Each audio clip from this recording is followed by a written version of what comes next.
राधे राधे दोस्तों, हरि सिमरन में आपका स्वागत है। दोस्तों, देवर्षि नारद जी सदा ही श्री हरि की भक्ति के रस में डूबे रहते थे और तीनों लोकों में विचरण करते रहते थे। एक बार भक्ति सुधावश नारद जी पृथ्वी लोक को सर्वोत्तम मानकर भ्रमण के लिए आए। पृथ्वी लोक में वो सभी तीर्थों पर घूमे, पर उन्हें कहीं भी शांति नहीं मिली। कलयुग से सारी पृथ्वी पीड़ित थी। सभी असत्यभाषी, दुराचारी और पाखंडी भाग्यहीन हो गए थे। सत्कर्मों के लिए तो कहीं भी कोई जगह ही नहीं रही थी। यह सब देखते हुए नारद जी यमुना के तट पर पहुंचे। वहां पर उन्होंने देखा कि एक स्त्री अपने 2 पुत्रों के साथ बैठी थी। कभी उनकी सेवा करती, कभी जोर जोर से रोने लगती। तभी नारद जी को आता देखकर उस स्त्री ने उन्हें रोका और कहा कि हे महात्मन, क्षण भर रुककर मेरी चिंता का समाधान करें। आप तो अंतर्यामी हैं और श्री हरि के अनन्य भक्त हैं। नारद जी ने पूछा कि हे देवी, तुम कौन हो और ये दोनों कौन हैं?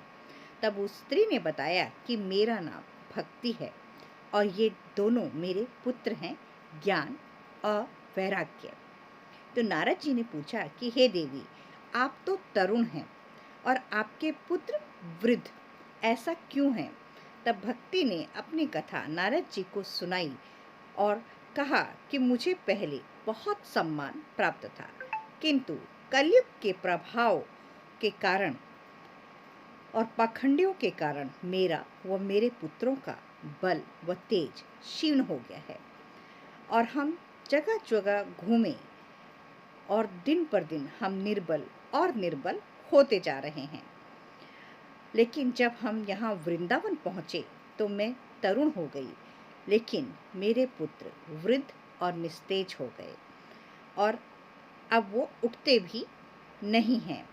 तो मैं इसका कारण जानना चाहती हूँ। कृपया करके मुझे मेरी शंका का निवारण कीजिए और मुझे शांति प्रदान कीजिए।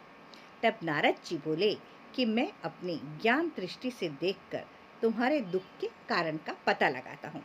तब नारद जी ने अपने ज्ञान दृष्टि से ज्ञात करके भक्ति को बताया कि कलयुग के प्रभाव के कारण ही ऐसा हुआ है, लेकिन वृंदावन में श्री हरि का वास होने के कारण लोगों में प्रेम भाव व भक्ति अभी शेष बची हुई है। इसलिए यहाँ आकर तुम तरुण हो गई हो और तुम्हारे ये दोनों पुत्र, इन्हें यहाँ आत्म सुख की प्राप्ति हुई है, इसलिए ये तुम्हें सोए हुए लग रहे हैं, लेकिन ऐसा नहीं है। सतयुग और त्रेता युग में मोक्ष का मार्ग सिर्फ ज्ञान और वैराग्य था। भक्ति और वैराग्य के द्वारा ही मोक्ष को पाया जाता था, लेकिन कलयुग में भक्ति ही मोक्ष का मार्ग है। हे देवी, आप श्री हरि को बहुत प्रिय हो, इसीलिए तो गोस्वामी तुलसीदास जी ने भी रामायण में एक बहुत ही सुंदर चौपाई गाई है। कलयुग केवल नाम आधारा, सुमरी सुमरी नर उतर ही पारा। हरि ओम तत्सत। जय जय श्री राधे।